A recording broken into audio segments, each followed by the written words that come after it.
ദൈവത്തിൻ്റെ അതിപരിശുദ്ധ നാമം വാഴ്ത്തപ്പെടുമാറാകട്ടെ. ഫിലിപ്പിയർക്ക് എഴുതിയ ലേഖനം 1-ാം അധ്യായമാണ് നാം പഠിച്ചുകൊണ്ടിരിക്കുന്നത്. 1-ാം അധ്യായത്തിൻ്റെ 25 വരെയുള്ള വാക്യങ്ങൾ നാം പഠിക്കുകയുണ്ടായി. ഇന്ന് 26 മുതൽ 30 വരെയുള്ള വാക്യങ്ങൾ നമുക്ക് ധ്യാനത്തിനായിട്ട് എടുക്കാം. ഇവിടെ പൗലോസ് അപ്പോസ്തലൻ തടങ്കലിലാണ്. ആ തടങ്കലിൽ നിന്ന് പുറത്തു വരും എന്നുള്ള പ്രത്യാശയിലാണ് പൗലോസ് അപ്പോസ്തലൻ ഇരിക്കുന്നത്.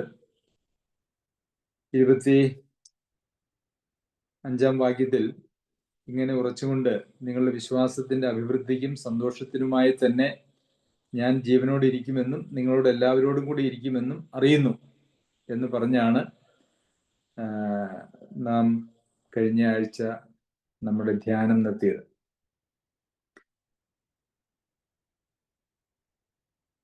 ഇതിനുശേഷം 26 മുതലുള്ള വാക്യങ്ങളിൽ അങ്ങനെ ഞാൻ നിങ്ങളുടെ അടുക്കൽ മടങ്ങി വരുന്നതിനാൽ എന്നെക്കുറിച്ച് നിങ്ങൾക്കുള്ള പ്രശംസ ക്രിസ്തുവേശുവിൽ വർദ്ധിപ്പാൻ ഇടയാകും. ഇവിടെ പ്രശംസ എന്നുള്ള വാക്കാണ് ഉപയോഗിച്ചിരിക്കുന്നത്. എന്നാൽ അത് പ്രശംസ എന്നല്ല, മറിച്ച് നിങ്ങളുടെ സന്തോഷം എന്നുള്ള വാക്കാണ്. ഇംഗ്ലീഷൊക്കെ എടുത്ത് നോക്കിയാൽ അതിനകത്ത് നിങ്ങളുടെ ജോയ്, സന്തോഷം എന്നാണ് അവിടെ പറഞ്ഞിരിക്കുന്നത്. അതാണ് സാഹചര്യത്തിനും സന്ദർഭത്തിനുമൊക്കെ ചേരുന്നത് എന്നുള്ളതും നമുക്കറിയാമല്ലോ. തർജ്ജമകൾ തമ്മിൽ ചെറിയ ചെറിയ വ്യത്യാസങ്ങൾ വിവിധ തർജ്ജമകൾ തമ്മിലുണ്ട് എന്നുള്ളത് നാം മനസ്സിലാക്കണം.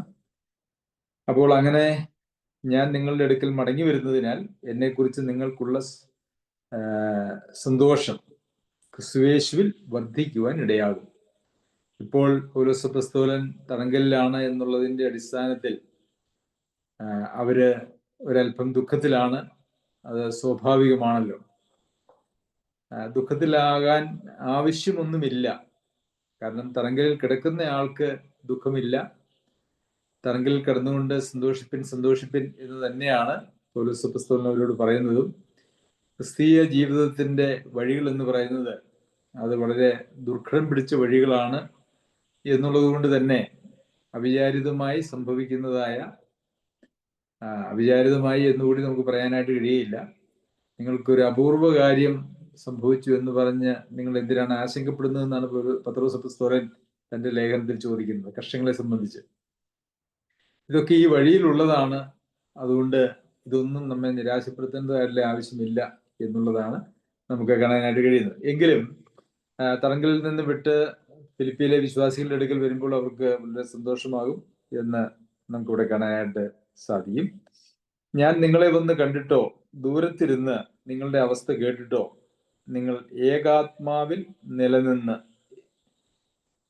അപ്പോൾ പൗലോസ് അപ്പോസ്തലൻ അവരെ വന്ന് കണ്ടാലും അഥവാ അങ്ങനെ കാണാൻ പറ്റുന്നില്ല, മറ്റൊരു സ്ഥലത്തേക്കാണ് പൗലോസ് അപ്പോസ്തലൻ പോകുന്നത് എങ്കിൽ അവരെ കുറിച്ചുള്ള വാർത്തകൾ കേട്ടിട്ടോ.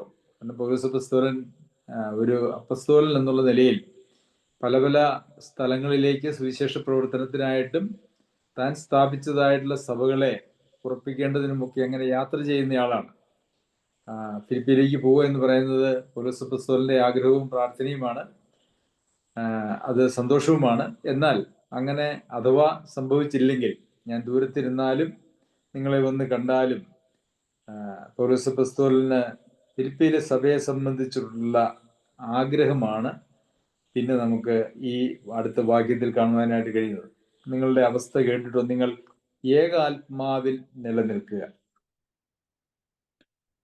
നമുക്കറിയാം, നാം ഈ നാളുകളിൽ സഭയെക്കുറിച്ച് അല്ലെങ്കിൽ ദൈവജനത്തിൽ സഭയെക്കുറിച്ചും സഭാപ്രവർത്തനങ്ങളെ കുറിച്ചും ഒക്കെ നാം വായിക്കുമ്പോൾ ഈ ഏക ആത്മാവിൽ നിലനിൽക്കുക, ഏക മനസ്സുള്ളവരാകുക, ഐക്യമുള്ളവരാകുക, ഏകഭാവമുള്ളവരാകുക, ഏക ഹൃദയമുള്ളവരാകുക, ഏക അഭിപ്രായമുള്ളവരാകുക തുടങ്ങിയ ധാരാളം കാര്യങ്ങൾ നാം ഈ കാലഘട്ടത്തിൽ ചിന്തിക്കുകയും പഠിക്കുകയും ചെയ്തിട്ടുണ്ട്. ഇവിടെയും പൗലോസ് അപ്പോസ്തലൻ അവരോട് പറയുന്നത് നിങ്ങൾ ഏകാത്മാവിൽ നിലനിൽക്കണം എന്നാണ്. അതായത് നിങ്ങളുടെ ഇടയിൽ അശേഷം ഭിന്നത ഉണ്ടാകാനായിട്ട് പാടില്ല. എതിരഭിപ്രായങ്ങളും അഭിപ്രായ വ്യത്യാസങ്ങളും അല്ല എങ്കിൽ പിണക്കങ്ങളോ അങ്ങനെയുള്ള യാതൊന്നും നിങ്ങളുടെ ഇടയിൽ ഉണ്ടാകാനായിട്ട് പാടില്ല. എല്ലാവരും ഏകാത്മാവിനാൽ നിലനിൽക്കണം. അതായത് ഏകാത്മാവിനാൽ നിലനിൽക്കുക എന്ന് പറഞ്ഞാൽ ഏകാത്മാവിനാൽ നിയന്ത്രിക്കപ്പെടുന്ന ഒരു അവസ്ഥ. പരിശുദ്ധാത്മാവിനാൽ എല്ലാവരും നിയന്ത്രിക്കപ്പെടുമ്പോൾ അത് പരിശുദ്ധാത്മാവ് ഏകമാണ് എന്നുള്ളത് കൊണ്ട് ആളുകൾക്ക് പല വഴിക്ക് പോകുവാനായിട്ട് കഴിയുകയില്ല. എല്ലാവർക്കും ഒരേ പ്രമാണമാണ്, എല്ലാവർക്കും ഒരേ വിളിയാണ്, എല്ലാവർക്കും ഒരേ ലക്ഷ്യമാണ്, എല്ലാവർക്കും ഒരേ മാർഗമാണ്. എന്നാൽ ഓരോരുത്തർക്കും കൊടുത്തിട്ടുള്ള കൃപാവരങ്ങളുടെ കാര്യത്തിൽ മാത്രമാണ് വ്യത്യാസമുള്ളത്. എന്നാൽ ആ കൃപാവരങ്ങൾ പോലും ഒരേ ലക്ഷ്യത്തിന് വേണ്ടിയിട്ടാണ് ഉപയോഗിക്കുന്നത്. അതുകൊണ്ട് ഏകാത്മാവിനാൽ നിലനിൽക്കുക എന്ന് പറയുന്നത് ദൈവസഭയുടെ ഏറ്റവും അടിസ്ഥാനപരമായിട്ടുള്ള കാര്യമാണ്. എന്ന് മാത്രമല്ല, ഈ ഏകാത്മാവിനാൽ നിലനിൽക്കേണ്ടതിന്റെ ആവശ്യകതയെക്കുറിച്ച് ഒരു പ്രത്യേക കാര്യമാണ് തുടർന്ന് ഇവിടെ പൗലോസ് അപ്പോസ്തലൻ ഓർമ്മിപ്പിക്കുന്നത്. അപ്പോൾ നിങ്ങൾ ഏകാത്മാവിനാൽ നിലനിന്ന് എതിരാളികളാൽ ഒന്നിലും കുലുങ്ങിപ്പോകാതെ. അപ്പോൾ നമുക്കറിയാം, ഏതൊരു പ്രസ്ഥാനവും അവര് ഒരേ ആശയത്തോടെ, ഒരേ ലക്ഷ്യത്തോടെ, ഒരേ താല്പര്യത്തോടെ അവർ ഒരുമിച്ച് നിൽക്കുമ്പോൾ അതൊരു വലിയ ബലമാണ്. പലപ്പോഴും പല സന്ദർഭങ്ങളിലും ഏതെങ്കിലും ഒരു പ്രസ്ഥാനത്തെ തകർക്കുന്നതിന് അല്ലെങ്കിൽ രാജ്യത്തെ തകർക്കുന്നതിന് ആ രാജ്യത്തിനകത്ത് കടന്നുകൂടി അവരിൽ ആ രാജ്യക്കാരെ ചിലരെ വശീകരിച്ച് സ്വാർത്ഥമായിട്ടുള്ള അല്ലെങ്കിൽ എതിരാളികളുടെ ചാരന്മാരൊക്കെ എന്നൊക്കെ നമ്മൾ പത്രങ്ങളിലൊക്കെ വായിക്കുന്നുവല്ലോ. എല്ലാ രാജ്യങ്ങൾക്കും ചാരസംഘടനകളുണ്ട്.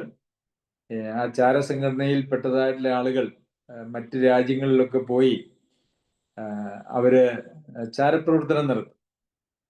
അപ്പോൾ എന്നാൽ ദൈവസഭയിൽ അങ്ങനെ ഒരു ചാരപ്രവർത്തനത്തിനുള്ള യാതൊരു വക അനുവാദമോ സാധ്യതയോ ഇല്ല. അങ്ങനെ എന്തെങ്കിലും ഉണ്ടെങ്കിൽ അതിനെ ദൈവസഭ എന്ന് പറയുവാനായിട്ട് കഴിയുന്നതല്ല. കാരണം ഏകാത്മാവിനാൽ നിലനിൽക്കുക എന്നുള്ളതാണ് ദൈവസഭയുടെ ഏറ്റവും അടിസ്ഥാനപരമായിട്ടുള്ള യോഗ്യത എന്ന് പറയുന്നത്. യോഗ്യത അവിടെ ഏകാത്മാവിനാൽ, ഏകാഭിപ്രായത്തിൽ, ഏകമനസ്സിൽ നിലനിൽക്കുന്നില്ല എങ്കിൽ അതിനെ ഒരു സഭ എന്ന് വിളിക്കാൻ കഴിയില്ല. കാരണം സഭ ഒരു ശരീരമാണ്. ശരീരത്തിന്റെ അവയവങ്ങൾക്ക് തമ്മിൽ അങ്ങോട്ടും ഇങ്ങോട്ടും പോരില്ല എന്ന് നമുക്കറിയാമല്ലോ. അപ്പോൾ ഈ എതിരാളികൾ, അതായത് സഭയ്ക്ക് ദോഷം വരുത്തുന്നതായിട്ടുള്ള ആളുകൾ, അവര് യഥാർത്ഥത്തിൽ സഭയ്ക്കുള്ളിൽ കിടന്നും സഭയ്ക്കുള്ളിലുള്ളവരെ ഉപയോഗിച്ചുമാണ് സഭയെ തകർക്കാനായിട്ട് ശ്രമിക്കുന്നത് എന്നുള്ളത് നമുക്കറിയാം. സഭയ്ക്കുള്ളിൽ കിടന്നും സഭയ്ക്കുള്ളിലുള്ളവരെ പാട്ടിലാക്കി, ഞാൻ നേരത്തെ സൂചിപ്പിച്ചതുപോലെ ചാരപ്രവർത്തനം എന്ന് നമുക്ക് പറയാനായിട്ട് കഴിയും. അങ്ങനെ സഭയ്ക്കുള്ളിൽ ഐക്യമില്ലായ്മ വരുമ്പോൾ അങ്ങനെയുള്ള സഭകളെ ഭിന്നിപ്പിക്കുവാനും തകർക്കുവാനും നശിപ്പിക്കുവാനും വളരെ എളുപ്പമാണ്. എതിരാളികൾക്ക് വളരെ എളുപ്പമാണ്. അതുകൊണ്ടാണ് നിങ്ങൾ ഏകാത്മാവിനാൽ നിലനിന്ന് എതിരാളികളാൽ ഒന്നിലും കുലുങ്ങിപ്പോകാതെ എന്നിവിടെ പൗലോസ് അപ്പോസ്തലൻ പറയുന്നു. അപ്പോൾ ഏകാത്മാവിനാൽ നിലനിൽക്കുന്ന ഒരവസ്ഥയിൽ മാത്രമേ ദൈവസഭയെ സഭ എന്ന് വിളിക്കുവാനായിട്ട് കഴിയുള്ളൂ എന്ന് ഞാൻ സൂചിപ്പിച്ചല്ലോ. ഷാരുൺ ബ്രദറെ മ്യൂട്ടാക്കാമോ? ഓക്കെ. ഏകാത്മാവിനാൽ നിലനിൽക്കുക എന്ന് പറയുന്നത് സഭയുടെ സുരക്ഷിതത്വത്തിനും വളർച്ചയ്ക്കും അതുപോലെ തന്നെ പ്രതികൂലമായ സാഹചര്യങ്ങളിൽ നിലനിൽക്കേണ്ടതിനുമൊക്കെ ഏറ്റവും ആവശ്യമായിട്ടുള്ള കാര്യമാണ്.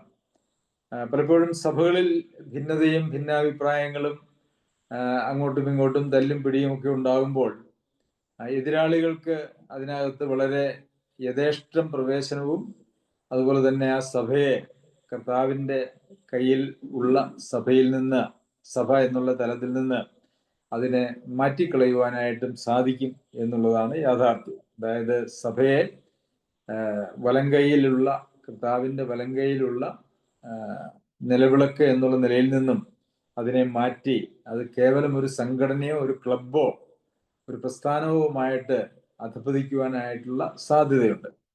പലപ്പോഴും ഇങ്ങനത്തെ സംഘടനകളെ അല്ലെങ്കിൽ ക്ലബുകളെയാണ് ആളുകൾ സഭകൾ എന്ന് വിളിക്കുന്നത്.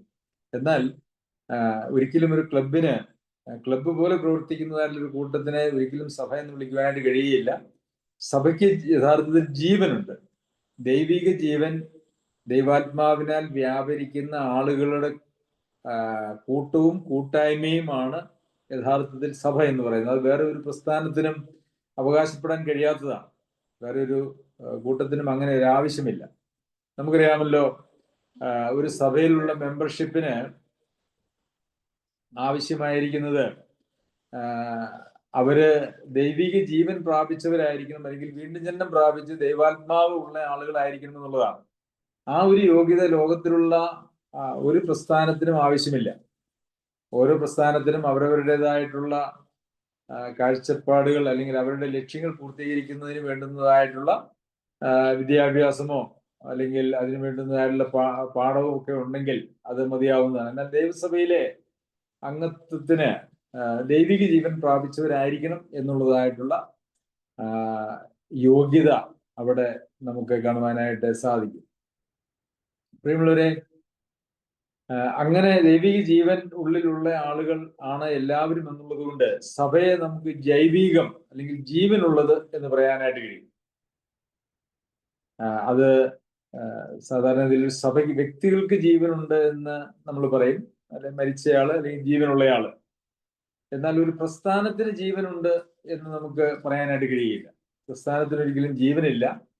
പ്രസ്ഥാനം വളരെ ഉന്മേഷത്തോടു കൂടി പ്രവർത്തിക്കുന്നതായിട്ടുള്ള പ്രസ്ഥാനങ്ങളുണ്ട്. അതുകൊണ്ട് അവർക്ക് ജീവനുണ്ടെന്നൊക്കെ വേണമെങ്കിൽ അങ്ങ് പറയാം. അത് അവരുടെ ഉന്മേഷത്തോടു കൂടിയുള്ള പ്രവർത്തനത്തെ അടിസ്ഥാനമാക്കിയിട്ടുള്ള കാര്യങ്ങൾ മാത്രമാണ്. എന്നാൽ സഭയെ സംബന്ധിച്ച് അങ്ങനെയല്ല. സഭ ജീവനുള്ളതാണ്. അത് ദൈവിക ജീവനുള്ളതാണ്. സ്വയം ജീവനെ വെടിഞ്ഞ് ദൈവിക ജീവന് വേണ്ടി അല്ലെങ്കിൽ ദൈവത്തിന് വേണ്ടി ജീവിക്കുന്നതായിട്ടുള്ള ആളുകളുടെ കൂട്ടമാണ് സഭ എന്നുള്ളത് നാം മനസ്സിലാക്കണം. അപ്പോൾ എതിരാളികളാൽ ഒന്നിലും കുലുങ്ങിപ്പോകാതെ ഏക മനസ്സോടെ സുവിശേഷത്തിന്റെ വിശ്വാസത്തിനായി പോരാട്ടം കഴിക്കുന്നു. അപ്പോൾ ഇവിടെയും സുവിശേഷത്തിന്റെ വിശ്വാസത്തിനായി പോരാട്ടം കഴിക്കുന്നു ഒരു മനസ്സോടെ, ഏക മനസ്സോടെ. നാം ഈ ലേഖനങ്ങളൊക്കെ വായിക്കുമ്പോൾ കൂടെ കൂടെ വരുന്നതായിട്ടുള്ള കാര്യമാണ് ഈ ഏകം, ഐക്യം, ഒന്ന് എന്നുള്ളതായിട്ടുള്ള വാക്കുകൾ. അപ്പോൾ എന്തുകൊണ്ടാണ് ഇങ്ങനെ ഒരു സംവിധാനം, സഭ എന്ന് പറയുന്നതായിട്ടൊരു സംവിധാനം കർത്താവ് ഒരുക്കിയിരിക്കുന്നത്? പ്രാദേശിക സഭ എന്തുകൊണ്ടാണ് എന്ന് ചോദിച്ചാൽ, വിശ്വാസികൾ തമ്മിലുള്ള സ്നേഹവും ഐക്യവും അവര് തമ്മിലുള്ള കൂട്ടായ്മയിലൂടെയുമാണ് ദൈവമക്കൾക്ക് ആത്മീകമായിട്ട് വളരാനും അവരെ ബാക്കിയുള്ളവരെ വളർത്താനും ഒക്കെ സാധിക്കുന്നത്. ഒറ്റയ്ക്ക് നിന്ന് പോരാടുക എന്ന് പറയുന്നത് എപ്പോഴും ബുദ്ധിമുട്ടാണ്. നമുക്കറിയാമല്ലോ, ശത്രുവിനോടുള്ള പോരാട്ടം എന്ന് പറയുന്നത് ഒറ്റയ്ക്ക് പോരാടുക വളരെ പ്രയാസമാണ്. എന്നാൽ ഒരു കൂട്ടം ആളുകൾ ഏക അഭിപ്രായത്തിലും ഏക മനസ്സിലും ഐക്യത്തോടും കൂടെ ഉണ്ടെങ്കിൽ ശത്രുവിനെതിരെയുള്ള പോരാട്ടം എന്ന് പറയുന്നത് വളരെ എളുപ്പമാണ്. പക്ഷെ എന്നാൽ പോരാട്ടം എന്ന് പറയുന്നത് നമ്മൾ കഴിഞ്ഞ ലേഖനത്തിൽ, എഫേസ്യർക്ക് എഴുതിയ ലേഖനത്തിൽ പഠിച്ചതുപോലെ, അത് ഒരു ജഡത്തിന്റെ പോരാട്ടമല്ല, ജനികമായിട്ടുള്ള പോരാട്ടങ്ങളുമല്ല, മറിച്ച് ആ പോരാട്ടം എന്ന് പറയുന്നത് ആത്മീയമാണ്. ദൈവത്തിന്റെ സർവായുധവർഗം എടുത്തുകൊണ്ടുള്ള ഒരു പോരാട്ടമാണ് നമുക്ക് കാണാനായിട്ട് കഴിയുന്നത്. അപ്പോൾ നാം അങ്ങനെ പോരാട്ടത്തിൽ, ശത്രുവിനെതിരെയുള്ള പോരാട്ടത്തിൽ ജയിക്കണമെങ്കിൽ ഏകാത്മാവിനാൽ നിലനിൽക്കേണ്ടതും ഏക മനസ്സുള്ളവരുമായി നമ്മൾ ജീവിക്കേണ്ടത് ആവശ്യമാണ്. പിന്നെ അവിടെ സുവിശേഷത്തിന്റെ വിശ്വാസത്തിനായി എന്ന് നമ്മൾ വായിക്കുന്നു. സുവിശേഷത്തിന്റെ വിശ്വാസത്തിനായി. അപ്പോൾ നാം എല്ലാവരും സുവിശേഷം കേൾക്കുകയും അത് വിശ്വസിക്കുകയും ചെയ്തതായിട്ടുള്ള ആളുകളാണ് എന്നുള്ളത് നമുക്കറിയാം. പക്ഷെ ഇവിടെ ഫിലിപ്പിയിൽ ഒരു സഭയുണ്ട്. അവിടെ എല്ലാവരും സുവിശേഷം കേട്ടവരും വിശ്വസിച്ചവരും ഒക്കെയാണ്. അവർക്കാണ് ലേഖനം എഴുതുന്നത്. എന്നാൽ ഇവിടെ അവരോടൊക്കെ പൗലോസ് അപ്പോസ്തലൻ വീണ്ടും പറയുകയാണ്, സുവിശേഷത്തിന്റെ വിശ്വാസത്തിനായി പോരാട്ടം കഴിക്കുന്നു, അല്ലെങ്കിൽ പോരാട്ടം കഴിക്കണം എന്നുള്ളതായ കാര്യം. അപ്പോൾ അതെങ്ങനെയാണ് സുവിശേഷം കേൾക്കുകയും വിശ്വസിക്കുകയും ചെയ്തതായിട്ടുള്ള ആളുകൾ വീണ്ടും സുവിശേഷത്തിന്റെ വിശ്വാസത്തിനായി പോരാട്ടം കഴിക്കേണ്ടത് എന്ന് പറയുന്നത്? പ്രിയമുള്ളവരെ, ക്രിസ്തീയ ജീവിതം എന്ന് പറയുന്നത് അത് നമ്മളുടെ വിശ്വാസം അർപ്പിക്കുമ്പോൾ, നാം രക്ഷിക്കപ്പെടുമ്പോൾ അത് കേവലം ഒരു തുടക്കം മാത്രമാണ്. അത് പൂർത്തിയല്ല അത് കംപ്ലീഷൻ അല്ല, അതൊരു തുടക്കം മാത്രമാണ്. അത് ദൈവത്തോടൊത്തുള്ള ജീവിതത്തിന്റെ ഒരാരംഭമാണ്. നമ്മൾ വിവാഹം കഴിച്ചു കഴിഞ്ഞാൽ, സ്ത്രീയും പുരുഷനും വിവാഹിതരായാൽ, വിവാഹം കഴിഞ്ഞ് അവരുടെ അതിന്റെ ചടങ്ങുകളെല്ലാം കഴിഞ്ഞു കഴിഞ്ഞാൽ ഞങ്ങളുടെ വിവാഹബന്ധം പൂർത്തിയായി, ഇനി ഞങ്ങൾക്ക് കുഴപ്പമില്ല, ഇനി ഞങ്ങൾക്ക് ഞങ്ങളുടെ രണ്ടു വഴിക്ക് പോകാം എന്ന് പറഞ്ഞാൽ ശരിയാവുകയില്ലല്ലോ. അങ്ങനെയല്ല വിവാഹം. ആ ചടങ്ങ് എന്ന് പറയുന്നത് അത് ഒരാരംഭമാണ്. അതെന്ന് പറഞ്ഞതുപോലെ തന്നെ നാം കർത്താവിന്റെ സന്നിധിയിലേക്ക് വന്ന് കർത്താവിന്റെ ജീവൻ പ്രാപിച്ച് കർത്താവിലാകുന്നത് അത് ഒരു ജീവിതത്തിന്റെ ആരംഭം മാത്രമാണ്. ആ ഒരു കാഴ്ചപ്പാട് ഇന്ന് അനേക സഭകൾക്കും വിശ്വാസികൾക്കും ഇല്ല എന്നുള്ളത് കൊണ്ട് തന്നെ ഇന്ന് വിശ്വാസികളുടെ ജീവിതമൊക്കെ വളരെ അരക്ഷിതാവസ്ഥയിലും അസന്മാർഗികതയിലും ഒക്കെയാണ് മുമ്പോട്ട് പോകുന്നത് എന്ന് നമുക്ക് കാണാനായിട്ട് സാധിക്കും. അപ്പോൾ സുവിശേഷത്തിന്റെ വിശ്വാസത്തിനായിട്ടുള്ള പോരാട്ടം എന്ന് പറയുന്നത് ഒരു ആജീവനാന്ത പോരാട്ടമാണ്. അത് നമുക്ക് സുബോധവും ആരോഗ്യവും അല്ലെങ്കിൽ നമുക്ക് ആയുസ്സും ഉള്ളിടത്തോളം കാലം ഈ സുവിശേഷത്തിനായിട്ടുള്ള പോരാട്ടം എന്ന് പറയുന്നത് നമുക്ക് ഉണ്ട്. അത് ഇടയ്ക്ക് വെച്ച് നിർത്തേണ്ടതായിട്ടുള്ള കാര്യമല്ല. സുവിശേഷത്തിന്റെ പോരാട്ടം എന്ന് പറഞ്ഞത് അത് അവസാനിച്ചതായിട്ടുള്ളൊരു കാര്യമല്ല. അത് എല്ലാ കാലവും, നാം ജീവിച്ചിരിക്കുന്ന മുഴുവൻ കാലവും ഈ സുവിശേഷത്തിന് വേണ്ടിയുള്ള, സുവിശേഷത്തിന്റെ വിശ്വാസത്തിന് വേണ്ടിയുള്ള പോരാട്ടം. അതിനെ വിശ്വാസത്താൽ ജീവിക്കും എന്നും ജീവിക്കണം, വിശ്വാസികൾ വിശ്വാസത്താലാണ് ജീവിക്കേണ്ടത് എന്നുള്ളതൊക്കെ അതിന്റെ ഭാഗമായിട്ട് വരുന്ന കാര്യങ്ങളാണ്. അതിനെക്കുറിച്ചുള്ള കാര്യങ്ങൾ നമുക്ക് വിശദമായിട്ട് ഇപ്പോൾ പറയുവാനായിട്ട് ആവശ്യമില്ല. നാം അതിനെക്കുറിച്ച് പലവട്ടം ചിന്തിച്ചിട്ടുള്ളതാണ്. വിശ്വാസത്തിനായി പോരാട്ടം കഴിക്കുന്നു എന്ന് ഗ്രഹിക്കേണ്ടതിന് ക്രിസ്തുവിന്റെ സുവിശേഷത്തിന് യോഗ്യമാകും വണ്ണം മാത്രം നടപ്പിൽ. അപ്പോൾ സുവിശേഷത്തിന്റെ വിശ്വാസത്തിന് പോരാട്ടം കഴിക്കുന്നു എന്നുള്ളതിന്റെ തെളിവ് എന്താണ് എന്ന് ചോദിച്ചാൽ, അത് ക്രിസ്തുവിന്റെ സുവിശേഷത്തിന് യോഗ്യമാകും വണ്ണം നടക്കുന്നതിലൂടെയാണ് എന്നാണ് നമുക്കിവിടെ കാണാൻ കഴിയുന്നത്. അപ്പോൾ നമുക്ക് നമ്മുടെ നടപ്പ് എന്ന് പറയുന്നത് വളരെ പ്രാധാന്യമുള്ള ഒരു കാര്യമാണ്. നമ്മള് സുവിശേഷത്തിന്റെ വിശ്വാസത്തിനായിട്ട് നമ്മൾ പോരാട്ടം കഴിക്കുന്നു എന്നുള്ളത് നമ്മളുടെ ജീവിതത്തെ നോക്കിയാൽ, നമ്മുടെ വ്യക്തിപരമായിട്ടുള്ള ജീവിതം, നമ്മുടെ സംസാരങ്ങൾ, അതുപോലെ തന്നെ നമ്മുടെ കുടുംബജീവിതം, നമ്മുടെ സഭയിലുള്ള ജീവിതം, സഭയിൽ നാം സംസാരിക്കുന്ന കാര്യങ്ങള്, സഭയെക്കുറിച്ച് സംസാരിക്കുന്ന കാര്യങ്ങള്, നാം ചർച്ച ചെയ്യുന്ന എല്ലാ കാര്യങ്ങളും യഥാർത്ഥത്തിൽ ഈ ക്രിസ്തുവിന്റെ സുവിശേഷത്തിന് യോഗ്യമായിട്ടുള്ള ഒരു ജീവിതമായിരിക്കണം. അങ്ങനെ യോഗ്യമായി ജീവിക്കുന്ന ആളുകൾക്ക് മാത്രമേ ഇങ്ങനെ ഏക മനസ്സോടെ വിശ്വാസത്തിനായി പോരാട്ടം കഴിക്കുന്നവരാണ് എന്ന് പറയാനായിട്ട് കഴിയുള്ളൂ. അവർക്ക് മാത്രമേ എതിരാളികളാൽ ഒന്നിനും കുലുങ്ങിപ്പോകാതെ ജീവിക്കുവാനായിട്ട് കഴിയുകയുള്ളൂ. ക്രിസ്തുവിന്റെ സുവിശേഷത്തിന് യോഗ്യമാകും വണ്ണം മാത്രം നടക്കണം. അതായത് അതിൽ നിന്ന് അതിന് യാതൊരു വക ഒഴിവ് കഴിവുമില്ല. കാരണം ആ മാത്രം എന്ന് പറയുന്നതായിട്ടുള്ള വാക്ക് വളരെ പ്രസക്തമായ ഒരു വാക്കാണ്. അതല്ലാതെയുള്ള ഒരു നടപ്പിന് നമുക്ക് അനുവാദമില്ല എന്നാണ് നമുക്ക് ഇവിടെ കാണാനായിട്ട് കഴിയുന്നത്.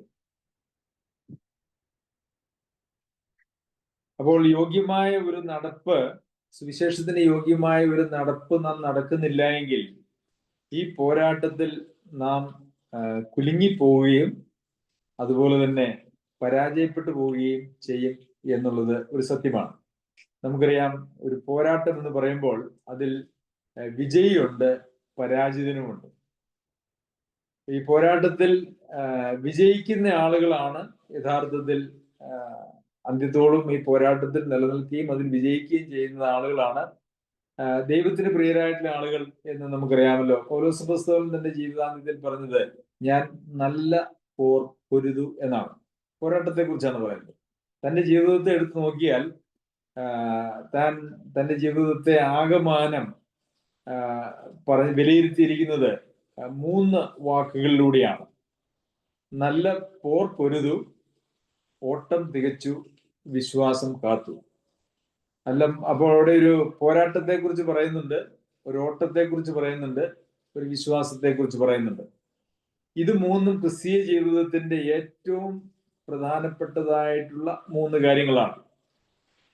പോരാട്ടമില്ലാത്ത ക്രിസ്തീയ ജീവിതമില്ല. പക്ഷെ അത് ജഡികമായിട്ടുള്ള പോരാട്ടങ്ങളല്ല, അത് ആത്മീയമായിട്ടുള്ള ഒരു പോരാട്ടമാണ്. ആത്മീയമായിട്ടുള്ള പോരാട്ടത്തിന് വേണ്ടുന്ന ആയുധവർഗത്തെ കുറിച്ച് നമ്മൾ എഫേസ്യർക്ക് എഴുതിയ ലേഖനത്തിൽ പഠിച്ചു. ഇവിടെ യഥാർത്ഥത്തിൽ കാണുന്നത് നിങ്ങളുടെ നടപ്പ് എന്നുള്ളതാണ്. നമ്മുടെ യോഗ്യമാകും വണ്ണം മാത്രമുള്ള നമ്മുടെ നടപ്പാണ് നമ്മളെ പോരാട്ടത്തിൽ സഹായിക്കുന്നത്. അതുപോലെ തന്നെ ഓട്ടം തികച്ചു എന്ന് പറയുമ്പോൾ നമുക്ക് ചില ലക്ഷ്യങ്ങൾ, ചില ഉത്തരവാദിത്വങ്ങൾ, ചില പദ്ധതികൾ ദൈവം മുന്നൊരുക്കി നമ്മളെ ഏൽപ്പിച്ചിട്ടുണ്ട്. അത് തികയ്ക്കുന്നതിനെ കുറിച്ചാണ്. അത് നമ്മളുടെ താലന്തുകൾ ഉപയോഗിക്കുന്നതിനെ കുറിച്ച് എന്ന് വേണമെങ്കിൽ, അല്ലെങ്കിൽ കൃപാവരങ്ങൾ ഉപയോഗിക്കുന്നതിനെ കുറിച്ച് എന്ന് നമുക്ക് പറയുവാനായിട്ട് കഴിയും. അപ്പോൾ ശത്രുവിനെതിരെയുള്ള പോരാട്ടം, ശത്രു, ഈ ലോകം നമ്മുടെ ശത്രുവാണ്. ലോകം എന്ന് പറഞ്ഞാൽ ലോക വ്യവസ്ഥിതി, നമ്മളെ തെറ്റിക്കുന്നതായ ലോക വ്യവസ്ഥിതി. അതുപോലെ തന്നെ നമ്മിൽ തന്നെ നമ്മുടെ ജഡം എന്ന് പറയുന്നത് നമ്മിൽ തന്നെ വസിക്കുന്നതായിട്ടുള്ള നമ്മുടെ ആത്മാഭിലാഷത്തിനെതിരെ നിൽക്കുന്നതായിട്ടുള്ള ഒരു ഘടകമാണ്. അപ്പോൾ ഇങ്ങനെയുള്ള പോരാട്ടത്തിൽ നാം വിജയം പ്രാപിക്കേണ്ടത് ആവശ്യമാണ്. അതുപോലെ തന്നെ നമ്മളുടെ കൃപാവരങ്ങളെ ഉപയോഗിച്ച് ദൈവം നമ്മെ ഏൽപ്പിച്ചിരിക്കുന്നതായിട്ട് ഉത്തരവാദിത്തങ്ങൾ നിർവഹിക്കേണ്ടത് ആവശ്യമാണ്. അതിനാണ് ഓട്ടം തികയ്ക്കുക എന്ന് പറയുന്നത്. എന്നാൽ പ്രിയമുള്ളവരെ, ഞാൻ പലപ്പോഴും ഭയപ്പെടുന്നതായിട്ടുള്ളൊരു കാര്യം, ഈ കൃപാവരങ്ങളെ കുറിച്ചൊക്കെ നാം പലപ്പോഴും പല പ്രാവശ്യം വളരെ വിശദമായി പഠിപ്പിക്കുകയും ഒക്കെ ചെയ്തിട്ടുണ്ടെങ്കിലും ദൈവമക്കൾ അവരുടെ കൃപാവരങ്ങൾ മനസ്സിലാക്കി അത് ഉപയോഗിക്കുന്നുണ്ടോ, അവർ മനസ്സിലാക്കുന്നുണ്ടോ എന്നുള്ള ഒരു വലിയ സംശയവും ഭയവും എൻ്റെ ഉള്ളിലുണ്ട്. കൃപാവരങ്ങൾ ഇല്ലാത്തവരായിട്ട് ആരുമില്ല. കൃപാവരങ്ങൾ ഇല്ല, ഒരാൾക്കില്ല എന്ന് വന്നാൽ അദ്ദേഹം വീണ്ടും ജന്മം പ്രാപിച്ചിട്ടില്ല എന്ന് മാത്രമാണ് അതിനർത്ഥം. ദൈവാത്മാവ് വീണ്ടും ജന്മം പ്രാപിച്ച് ദൈവാത്മാവിനാൽ മുദ്രയിടപ്പെട്ടവരായിട്ടുള്ള എല്ലാ ആളുകൾക്കും ദൈവം കൃപാവരങ്ങളെ കൊടുത്തിട്ടുണ്ട്. അപ്പൊ നമ്മുടെ കൃപാവരം എന്താണ് എന്നുള്ളത് പരിശോധിച്ച് അത് നാം കണ്ടെത്തി അതിനെ ജ്വലിപ്പിക്കുകയും അത് ഉപയോഗിച്ച് ദൈവരാജ്യത്തിന് വേണ്ടി അധ്വാനിക്കുകയും ചെയ്യുക എന്ന് പറയുന്നത് ഈ ഓട്ടം തികയ്ക്കുന്നതിന്റെ ഭാഗമാണ്. അതുപോലെ തന്നെ വിശ്വാസം കാത്തു, വിശ്വാസത്തിന്, സുവിശേഷത്തിന്റെ വിശ്വാസത്തിനായിട്ട് പോരാട്ടം കഴിക്കുന്നു എന്ന് നമ്മളിവിടെ വായിച്ചുവല്ലോ. വിശ്വാസം കാക്കുക, വിശ്വാസത്തിൽ നിന്ന് തെന്നിപ്പോകാതെ, വിശ്വാസത്തിൽ നിന്ന് മാറിപ്പോകാതെ അന്ത്യത്തോളം, ആദ്യ വിശ്വാസം അവസാനത്തോളം മുറുകെ പിടിച്ചുകൊണ്ടാൽ നിങ്ങൾ ക്രിസ്തുവിൽ പങ്കാളികളായി തീർന്നിരിക്കുന്നുവല്ലോ. അപ്പോൾ ആദ്യ വിശ്വാസം നമ്മൾ അവസാനത്തോളം മുറുകെ പിടിക്കണം. ആ വിശ്വാസത്തോട് കൂട്ടേണ്ടതായിട്ടുള്ള പല കാര്യങ്ങളുണ്ട്. അതിനെക്കുറിച്ചൊക്കെ കഴിഞ്ഞ കാലങ്ങളിൽ നാം വിശദമായിട്ട് പഠിച്ചതാണ്. അങ്ങനെ വിശ്വാസത്തിൽ നാം നിലനിൽക്കുകയും അവസാനത്തോളം കാത്തുകൊള്ളുകയും വേണം. അപ്പോൾ ഇവിടെ ഈ യോഗ്യമായ വണ്ണം മാത്രമുള്ള നടപ്പ് എന്ന് പറയുമ്പോൾ അതിനകത്ത് ഈ പോരാട്ടവും ഈ ഓട്ടവും ഈ വിശ്വാസത്തെ സംരക്ഷിക്കുന്ന ഈ 3 ഘടകങ്ങളും അതിനകത്തുണ്ട്. പിന്നെ അയോഗ്യത എന്ന് പറഞ്ഞാൽ, യോഗ്യത എന്ന് പറഞ്ഞാൽ അതിനകത്ത് നമുക്ക് അയോഗ്യതകൾ ഉണ്ടാവരുതെന്നും അർത്ഥമുണ്ട്, യോഗ്യതകൾ ഉണ്ടായിരിക്കണമെന്നും അർത്ഥമുണ്ട്. പലപ്പോഴും യോഗ്യരായിട്ട് നടക്കണം, യോഗ്യമാവണ്ണം മാത്രം നടപ്പിനെന്ന് പറഞ്ഞു കഴിഞ്ഞാൽ പലപ്പോഴും ആളുകൾ ചിന്തിച്ചു പോകാൻ സാധ്യതയുള്ളത് ഏതെങ്കിലും പാപങ്ങൾ ചെയ്യാതെ ജീവിക്കുക, അല്ലെങ്കിൽ പാപത്തിൽ നിന്നുള്ള ഒരു വിടുതലൊക്കെ പ്രാപിച്ച് ജീവിക്കുക എന്നുള്ളതാണ്. എന്നാൽ പ്രിയമുള്ളവർ, അങ്ങനെ മാത്രമല്ല, അത് അതിനകത്തുള്ള ഒരു പ്രധാന വശം തന്നെയാണ്. എന്നാൽ ആ യോഗ്യതയ്ക്കകത്ത് ചില കൽപ്പനകളുടെ ലംഘനം എന്നുള്ളതിൽ നിന്ന് നാം സൂക്ഷിച്ചു അല്ലെങ്കിൽ മാറി നിന്നു എന്നുള്ളതിൽ മാത്രം അതിനെ ഒതുക്കുവാനായിട്ട് ഒരിക്കലും കഴിയുന്നതല്ല. കൽപ്പനകളുടെ ലംഘനം മാത്രമല്ല, നാം ചെയ്യേണ്ടതായിട്ടുള്ള ദൈവമക്കൾക്ക് ദൈവം കൊടുത്തിരിക്കുന്നതായിട്ടുള്ള ഉത്തരവാദിത്വങ്ങളെ സംബന്ധിക്കുന്നതായ കാര്യങ്ങളിൽ അവര് വിശ്വസ്തരായിരിക്കുന്നത് അവരുടെ യോഗ്യമായ നടപ്പിന്റെ ഭാഗമാണ്. അതുകൊണ്ട് അതും നാം ശ്രദ്ധിക്കേണ്ടത് ആവശ്യമാണ്. ഓട്ടം തികച്ചു, ഓട്ടം തികയ്ക്കേണ്ടത് ആവശ്യമാണ്. ഇത് അവരുടെ നാശത്തിനും നിങ്ങളുടെ രക്ഷയ്ക്കും ഒരു അടയാളമാകുന്നു. അവരുടെ എന്ന് പറഞ്ഞാൽ എതിരാളികളുടെ, നാം തൊട്ട് മുമ്പ് വായിച്ച വാക്യത്തിൽ നാം അത് കണ്ടു, എതിരാളികളെ കുറിച്ച് കണ്ടു. അപ്പോൾ ഈ എതിരാളികളുടെ നാശത്തിനും നിങ്ങളുടെ രക്ഷയ്ക്കും അത് ഒരു അടയാളമാകുന്നു, അല്ലെങ്കിൽ തെളിവാകുന്നു. ഏത്? യോഗ്യമായ നടപ്പ്. ഇത് വളരെ പ്രധാനപ്പെട്ടതായ ഒരു പ്രസ്താവനയാണ്. ബൈബിളിലെ എല്ലാ പ്രസ്താവനകളും പ്രധാനപ്പെട്ടതാണ്. എന്നാൽ ഇതിന് വളരെയേറെ ഒരു ആനുകാലിക പ്രസക്തി, പ്രാധാന്യമുണ്ട് എന്നുള്ളത് നാം ശ്രദ്ധിക്കേണ്ടത് ആവശ്യമാണ്. അപ്പോൾ കർത്താവിന് യോഗ്യമായ നടപ്പ്, ചെയ്യേണ്ട കാര്യങ്ങൾ ചെയ്തും അരുതാത്ത കാര്യങ്ങൾ ചെയ്യാതെയും കർത്താവിൽ വസിച്ചുകൊണ്ട് നടക്കുന്നതായിട്ടുള്ള നടപ്പ് നമ്മുടെ രക്ഷയ്ക്ക് ഒരടയാളമാണ്. അതിനെതിരെ നിൽക്കുന്ന ആളുകളുടെ, അതാണ് എതിരാളികളുടെ അയോഗ്യമായിട്ടുള്ള നടപ്പ് അവരുടെ നാശത്തിനും ഒരടയാളമാണ്. നമ്മളുടെ രക്ഷയ്ക്ക് അടയാളമായിട്ട് പലപ്പോഴും നാം ചിന്തിക്കുന്നത് എന്താണ്? ഞാൻ രക്ഷിക്കപ്പെട്ട ഒരു സമയത്തെ കുറിച്ചാണ് പലപ്പോഴും നമ്മൾ ചിന്തിക്കാറുള്ളത്. അങ്ങനെ ഏറ്റുപറഞ്ഞ ഒരു വിശ്വാസമാണ് നമ്മുടെ ആകെയുള്ള ഒരു ബലം എന്ന് പറയുന്നത്. എന്നാൽ ഇവിടെ അങ്ങനെ അല്ലല്ലോ പറഞ്ഞേക്കുന്നത്. സുവിശേഷത്തിന്റെ വിശ്വാസത്തിനായി പോരാട്ടം കഴിക്കുന്നു. അതുപോലെ തന്നെ ക്രിസ്തുവിന്റെ സുവിശേഷത്തിന് യോഗ്യമായി മാത്രം നടക്കുന്നു. അതാണ് ഒരാളുടെ രക്ഷയ്ക്ക് അടയാളം. അപ്പോൾ സുവിശേഷത്തിന് അയോഗ്യമായ നടപ്പുള്ള ആളുകൾ, അല്ലെങ്കിൽ സുവിശേഷത്തിന് യോഗ്യമല്ലാത്തതായിട്ട് നടക്കുന്ന ആളുകളുടെ നടപ്പ് കണ്ടാൽ നമുക്ക് മനസ്സിലാക്കുവാൻ കഴിയുന്നതായിട്ടൊരു കാര്യം, അത് അവരുടെ രക്ഷയ്ക്ക് അടയാളമല്ല, അത് നാശത്തിനാണ്. അതുകൊണ്ട് പ്രിയമുള്ളവരെ, നമ്മളുടെ നടപ്പാണ് നമ്മൾ യഥാർത്ഥത്തിൽ നിത്യരക്ഷയുടെ പാത്രമായി തീരുമോ എന്നുള്ളതിൻ്റെ പ്രത്യക്ഷമായ അടയാളം എന്ന് പറയുന്നത്. അതിനെ നമുക്ക് ഇങ്ങനെ വേണമെങ്കിൽ പറയാം, ഈ നടപ്പ് എന്നുള്ളതിന് നമുക്ക് വേണമെങ്കിൽ ഈ രീതിയിൽ പറയാം, വിശ്വാസത്തിന്റെ പ്രവൃത്തിയില്ലാത്ത വിശ്വാസം നിർജീവമാകുന്നു, അതിനാൽ ഒരാൾ രക്ഷിക്കപ്പെടുകയില്ല എന്ന് യാക്കോബിന്റെ ലേഖനം പഠിച്ചപ്പോൾ നാം പഠിക്കുകയുണ്ടായി.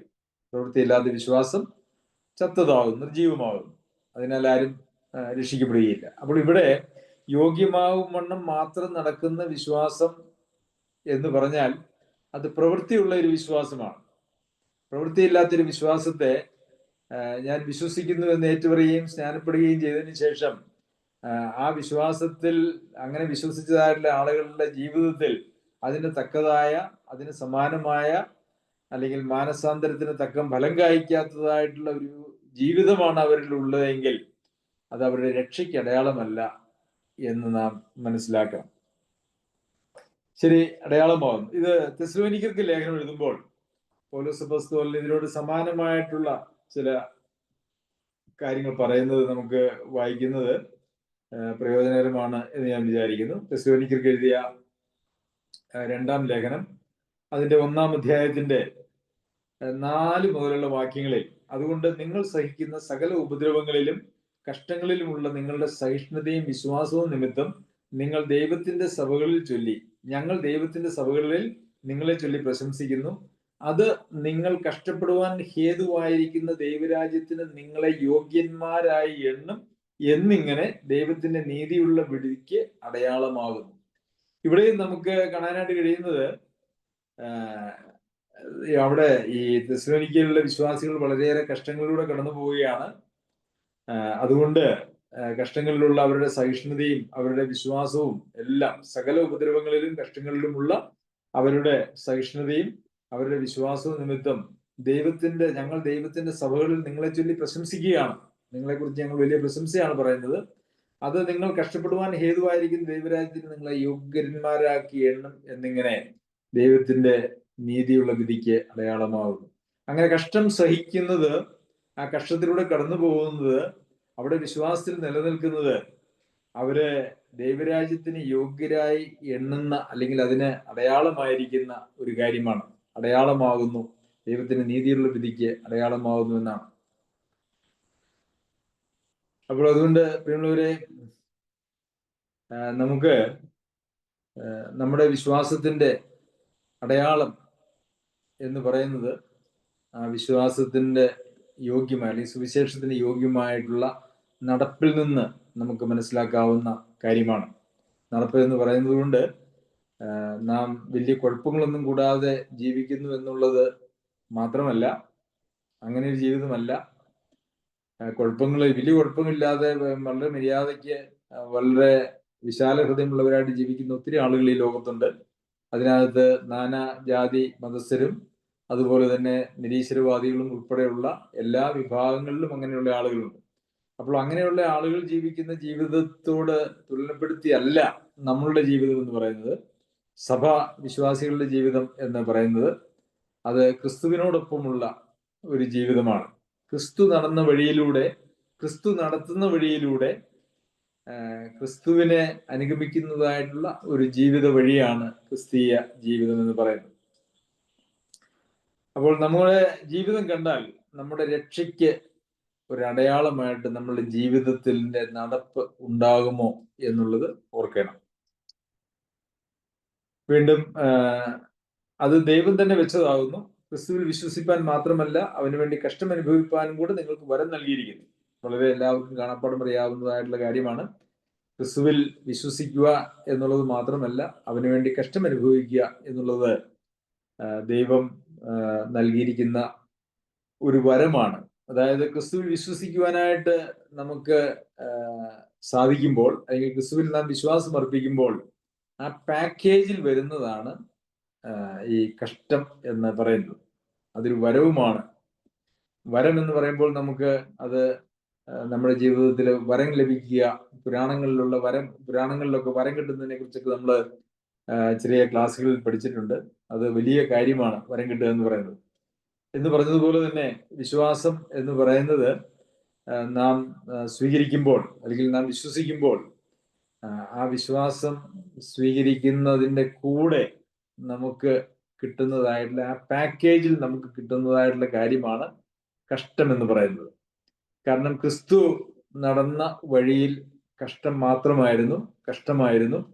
ഇന്നെന്നാൽ ഈ കഷ്ടം ഒഴിവാക്കി വിശ്വാസം സ്വീകരിക്കാം എന്നുള്ള നിലയിലാണ് ലോകത്തിൽ എല്ലാ മതങ്ങളും, അല്ലെങ്കിൽ മതങ്ങളുടെ തന്നെ ലക്ഷ്യം എന്ന് പറയുന്നത് ജീവിതത്തിലെ കഷ്ടങ്ങളും പ്രയാസങ്ങളും ഒക്കെ ഒഴിവാക്കി ഈ ലോകത്തിൽ ഒരു സമാധാനത്തോടെയും സ്വസ്ഥതയുടെയും സമ്പന്നതയുടെയും ജീവിതം നയിക്കുക എന്നുള്ളതാണ്. അത് തന്നെയാണ് പിശാച് കർത്താവിന് ഓഫർ ചെയ്തതും ഇന്ന് ക്രിസ്തീയ സഭകൾ പോലും അവരുടെ അംഗങ്ങൾക്ക് ഓഫർ ചെയ്യുന്നത്. പിശാച് എന്ത് കർത്താവിന് ഓഫർ ചെയ്തോ, എല്ലാ മതങ്ങളും അവരുടെ അനുയായികൾക്ക് എന്ത് ഓഫർ ചെയ്യുന്നു, എന്ത് വാഗ്ദത്തം കൊടുക്കുന്നുവോ, അത് തന്നെയാണ് ഇന്ന് രക്ഷിക്കപ്പെട്ടവർ എന്ന് പറയുന്നതായിട്ടുള്ള സുവിശേഷ വിഹിത സഭകൾ എന്ന് പറയുന്നതായിട്ടുള്ള സഭകളിൽ ബഹുഭൂരിപക്ഷവും വിശ്വാസികൾക്ക് ഓഫർ ചെയ്യുന്നത്. അങ്ങനെ ഒരു ഓഫർ ദൈവവചനത്തിലില്ല.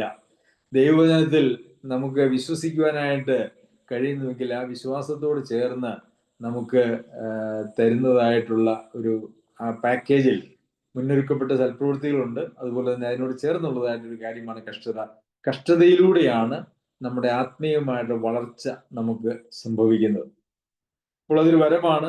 അത് നാം മനസ്സിലാക്കുന്നത് വരെയും മനസ്സിലാക്കുകയും അതിന് നാം വിധേയപ്പെടുകയും ചെയ്യേണ്ടത് ക്രിസ്തീയ ജീവിതത്തിന്റെ ഏറ്റവും പ്രധാനപ്പെട്ട ഒരു കാര്യമാണ്. അതുകൊണ്ടാണ് തെസ്സലോനിക്കയിലെ സഭയെക്കുറിച്ച് നാം ഇപ്പോൾ രണ്ടാമത്തെ ലേഖനത്തിൽ വായിച്ചപ്പോൾ അവര് സകല കഷ്ടങ്ങളും ഉപദ്രവങ്ങളും അവരേറ്റിട്ട് അവരുടെ സഹിഷ്ണുതയെ ഓർത്ത് സ്തോത്രം ചെയ്യുകയാണ് ചെയ്യുന്നത്. പൗലോസ് അപ്പോസ്തലൻ സകല സഭകളിലും തെസ്സലോനിക്ക സഭ ഒരു ചർച്ചാ വിഷയമാണ്. എന്തുകൊണ്ടാണ് ആ ചർച്ചാ വിഷയം? വലിയ കഷ്ടതകളിലൂടെ അവർ കടന്നു പോയിട്ടും അവർ വിശ്വാസത്തിൽ നിലനിന്നു എന്നുള്ളതാണ് അവരെ സംബന്ധിച്ചതായ ചർച്ചാ വിഷയം. അവരെക്കുറിച്ച് പ്രശംസിക്കുന്നു എന്നുള്ളതാണ്. ശരി, നിങ്ങൾ എങ്കിൽ കണ്ടതും ഇപ്പോൾ എന്നെ കുറിച്ച് കേൾക്കുന്നതുമായ അതേ പോരാട്ടം നിങ്ങൾക്കുമുണ്ടല്ലോ. നിങ്ങൾ എങ്കിൽ കണ്ടതും എന്താണ് പൗലോസ് അപ്പോസ്തലനിൽ ഫിലിപ്പിയിലെ സഭ കണ്ടത്? അത് അപ്പോസ്തല പ്രവൃത്തികൾ 16 സമയത്തിന്റെ പര്യാപ്തത കൊണ്ട് നമുക്ക് അങ്ങോട്ട് പോകാൻ കഴിയില്ല. അപ്പോസ്തല പ്രവൃത്തികൾ 16 അധ്യായത്തിൽ പൗലോസിനെയും ശീലാസിനെയും ബന്ധിച്ച് ആമത്തിലിട്ട് പൂട്ടി ഒത്തിരി അടിച്ച് അങ്ങനെയുള്ള കാര്യങ്ങളൊക്കെ നമുക്ക് അവിടെ കാണാനായിട്ട് സാധിക്കും. അത് ഫിലിപ്പിയിലെ വിശ്വാസികൾ അത് കാണുകയും നേരിട്ട് അറിയുകയും ചെയ്തതായിട്ടുള്ള കാര്യങ്ങളാണ്. എന്ന് മാത്രവുമല്ല, ഇപ്പോൾ എന്നെ കുറിച്ച് കേൾക്കുന്നത് പൗലോസ് അപ്പോസ്തലൻ ഒരു തടങ്കലിലാണ്. അത് സുഖമല്ല. തടങ്കൽ എന്ന് പറയുന്നത് സുഖമല്ല എന്നുള്ളതാണല്ലോ. അപ്പോൾ നിങ്ങൾ എങ്കിൽ കണ്ടതും ഇപ്പോൾ എന്നെ കുറിച്ച് കേൾക്കുന്നതുമായിട്ടുള്ള അതേ പോരാട്ടം നിങ്ങൾക്കുമുണ്ടല്ലോ. അപ്പോൾ ഇവിടെ ഫിലിപ്പിയിലെ സഭയിലെ വിശ്വാസികളാരും അങ്ങനെ ജയിലിൽ കിടക്കുന്നതായിട്ട് ബന്ധനത്തിലാണെന്ന് നമുക്ക് പറയാനായിട്ട് കഴിയില്ല. എന്നാൽ അതേ പോരാട്ടം, അതായത് സുവിശേഷത്തിന് വേണ്ടിയുള്ള ഒരു പോരാട്ടം അവരുടെ എല്ലാവരുടെയും ജീവിതത്തിൽ വിവിധ നിലകളിലുണ്ട്. പൗലോസ് അപ്പോസ്തലന്റെ അനുഭവിക്കുന്നതായിട്ടുള്ള പോരാട്ടം, അല്ലെങ്കിൽ പൗലോസ് അപ്പോസ്തലന്റെ പോരാട്ടം മറ്റൊരു തലത്തിലാണ് എന്ന് മാത്രമാണ്. വിവിധ തലങ്ങളിലാണ് എല്ലാവർക്കും ഉള്ള പോരാട്ടം. പ്രിയമുള്ളവരെ, നമ്മളുടെ സുവിശേഷത്തിന്റെ വിശ്വാസത്തിനായിട്ടുള്ള പോരാട്ടം വിശ്വസ്തയോടെ പോരാടുവാൻ ദൈവം നമ്മെ സഹായിക്കട്ടെ. ആ പോരാട്ടത്തിൽ നമുക്ക് ഓടിത്തീർക്കുവാനായിട്ടുള്ള കാര്യങ്ങൾ നമുക്കുണ്ട്, ചെയ്തു തീർക്കുവാനായിട്ടുള്ള ഉത്തരവാദിത്തങ്ങൾ നമുക്കുണ്ട്. അത് നമുക്ക് ചെയ്തു തീർക്കുവാനും ദൈവം നമ്മെ സഹായിക്കട്ടെ. അതുപോലെ തന്നെ നമ്മുടെ വിശ്വാസത്തെ കാക്കുവാനായിട്ടുള്ള ഉത്തരവാദിത്വവും നമുക്കുണ്ട്. ഈ കാര്യങ്ങളിലൊക്കെ നമ്മളുടെ കണ്ണ് തുറക്കുവാനും ദൈവരാജ്യത്തിന് യോഗ്യന്മാരായി നമ്മൾ എണ്ണുന്നതിന്റെ തെളിവായി നമ്മളുടെ ജീവിതത്തിൽ നമ്മുടെ കഷ്ടങ്ങളോടുള്ള നമ്മുടെ മനോഭാവത്തിൽ നിന്നും അത് വെളിപ്പെടുകയും ചെയ്യുമാറാകട്ടെ. സുവിശുദ്ധനായ ദൈവത്തിന്റെ അതിവിശുദ്ധ നാമം വാഴ്ത്തപ്പെടുമാറാകട്ടെ.